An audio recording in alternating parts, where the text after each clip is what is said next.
Hello and welcome to another episode of Homefront. I am Moyo Lania. On Homefront, we discuss issues bordering around the home, the house, and the unity of human race as a family. Today we'll be talking about addiction and youth. It is no longer news that a lot of youths are addicted to substances. They misuse, overuse, underuse substances. And today I have a baker and a caterer who will be talking with me to enlighten the viewers at home about addiction. I have Mabel Gabriels. Hi.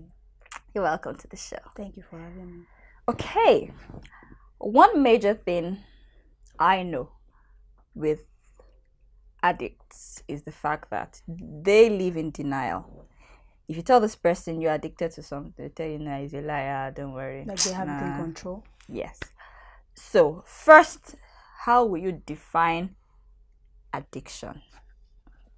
Well, in my term, addiction is something that you like and you like it to the extreme and you can't control it. Okay, when you say extreme, I feel extreme is relative. Yeah. So are you saying that each individual has his own measure of extreme? So that means extreme means extreme, like when you take it overboard. When you do it beyond what you're meant to. Okay. When you don't have it within your control, that's extreme. Okay, so how do I know I am addicted to something? You can be addicted to your phone. You can be addicted to eating your fingernails. You can be addicted to various things. That's the point. People don't understand that addiction doesn't just center around drugs. You can be addicted to literally anything. Some people are addicted to bags, shoes, shopping. You see a lot of people liking to be shopping all the time. They love to shop, so it's various things that get people addicted. I used to be addicted to chalk one time. Chalk? Yeah. Like chalk? Yeah, chalk. The smell just or the sound? Smell. Yeah, just the smell. Mm. Yeah, so various addictions. Okay. Okay, you've mentioned some substances that people can actually be addicted. So if I am addicted to something, at what point do I realize that, I think I'm getting addicted to this thing? When you can't control it anymore. When you can't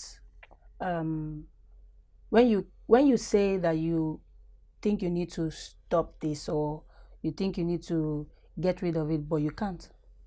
Okay. Yeah. Okay, I know that for some cases, especially when it has to do with let me talk about soft drinks, for instance. Yeah. There are some that there's one brand that a lot of people seem to be more addicted to than I am addicted to Coke. I didn't want to mention that, but that seems to be. But the thing about it, okay, these substances that we actually, I'm talking about substances now. Yeah. The substances that we get addicted to, is there any good that comes out of all these ones? Well, if you take too much sugar, you already know that it isn't healthy. Okay. So if you're taking too much sugar and you think it's fine, it's not healthy. So there's no point having to take way overboard. Yeah, but looking at all these things, many times sugar is not the only component in these things. There are other things. But it's mainly sugar. That's the reason. That's what brings us back to drinks, substance and stuff. Yeah. Mainly sugar. Okay. I'm not disputing mainly sugar. But I don't think sugar is that thing that actually makes you want to go back to. Okay, let's talk about soft drink now, for instance. I don't think it's only sugar that makes you want to go back. I mean, there are cubes of sugar. Yeah. A lot of people that actually take soft drinks would not. And then some also like gas. Yeah, that's part of where I'm going, because I would not. If it's about the sugar, I can as well just put a cube inside water, stir, and then drink. Yeah. But there's more to the gas. The gas, the taste. caffeine. Yeah. And every other thing like that. Yeah. Okay, so let's go on a quick break. Do stay with us. We're talking about addiction, and it's still Mabel Gabriels with me. Stay with us.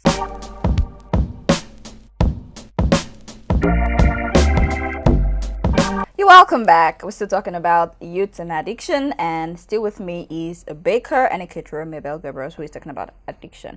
Now, I know some of you are wondering, what's a baker's or a caterer's business with addiction? Okay, so she is a survivor of addiction. So, can you please just tell us a bit of your experience with drugs and how you were able to overcome it? So I used to be addicted to a lot of things. Starting from cigarettes, weed, skunk. I used to take codeine, Refnol, crack. Yeah, I used to be addicted, like hooked. And then I used to drink lots and lots of alcohol. And I don't mean beer, I mean gin, like spirits. Yeah, so that I can be in the spirit.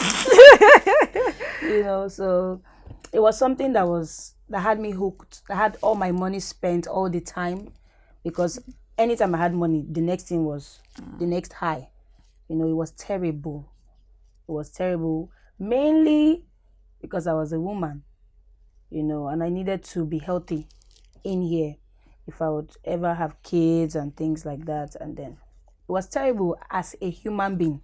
Okay. Also, to be in that kind of space where you cannot control what you're doing. It's one thing to know that this is wrong and want to stop, and it's another thing to be so hooked that you literally cannot stop. So it was terrible. So how were you able to come out of that? I would say, first of all, God. It's something I'm always proud of. I'm a born-again Christian. It was God all the way. I knew I needed to stop, and I couldn't stop, So I had a conversation with someone, and I told him that I wanted to stop smoking, doing all them stuff. When you said to someone, you said it with a smile. Yeah, my ex-boyfriend. Oh, sorry. So I did have a conversation with someone, and I told him I wanted to stop smoking, drinking, and all of that. And then he knew it was difficult, and I also knew it was difficult, but I committed it to God's hands, and He made it very possible for it to be achievable. And then I also put myself in accountable positions. Okay. You understand? So I cut off from the people that I used to hang out with. I used to be in that used to make me be in that position, because even if you don't have money, I have friends that you literally go to their house and you get stoned. Yeah, you get really high. You achieve what you came there to do. So I had to cut off from them. I had to be strong by myself, because you can't bring anybody else out of addiction if you're not strong enough. Sure. So I had to cut off from them. I had to change my line, because it's one thing to cut off from them, and it's another thing for them to bring the party to you. You know what I mean? So they would literally bring it to me, even if I cut off. So I had to cut off from them. I had to change my line. I had to do a lot of things. I had to put myself in places, because then I didn't used to stay with my mom. I used to go from my friend's house to another friend's house. Okay. So now I had to start staying with my family. Okay. And they didn't know that side of me, or they did know, but not like I rubbed it in on them, like, okay. So I had to now be there, and then I was accountable, like, oh, I need to go to this place and I need to go to that place. And then it was helpful for me. Okay. That's actually a good angle. From your story now, I've been able to picture that, okay, we need to, if as an addict you want to get out of this, first of all, you need to cut out some people, help yourself in the best possible way that you can. But do you think the society has failed in any way in helping people that are actually addicted to substances? I won't say so.